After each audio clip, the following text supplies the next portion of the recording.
Get ready for the dictation. Dictation will start in 5 seconds. Start. Mr. Vice Chairman, sir, I rise to support the Plantations Labor Amendment Bill brought up by the government for our consideration.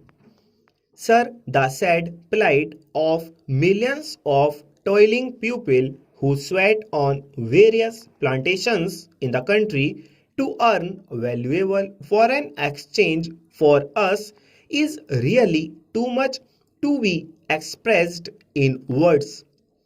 These workers live and work in most inhumane and pitiable conditions. These plantations include tea, coffee, cinchona, rubber, etc. And as we know, tea alone is one of the major foreign exchange earners of our country.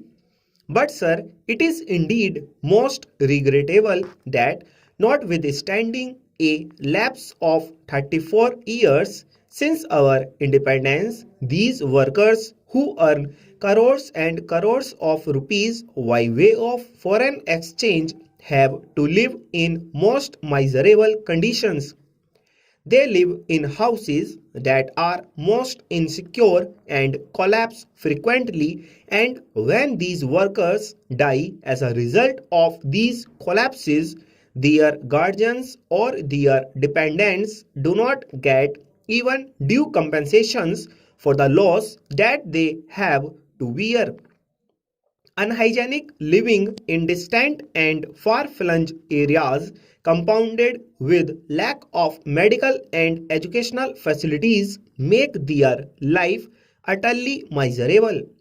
These plantation workers have to live in abject poverty like slaves of their employers. And as we know, most of these plantations are still foreign owned establishments, last vestiges of the colonial rule, the British rule, and as I said, it is a matter of deep regret for all of us that despite enacting an act, the Plantations Labor Act 1951, we have not yet been able to effect any improvement in their conditions. I think the employers alone are not responsible for their miserable condition. We are also as much responsible as they are, because although we could enforce the enactment and we could improve their conditions much earlier, we have failed in doing so.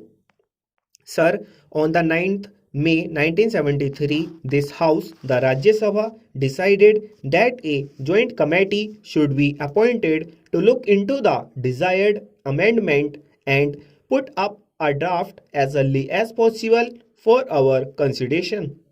On the 26th May 1973, the Lok Sabha also adopted our motion, with the result that a 45-member committee in which 15 members representatives were from the Rajya Sabha and 30 from the Lok Sabha was appointed to look into the matter. Stop.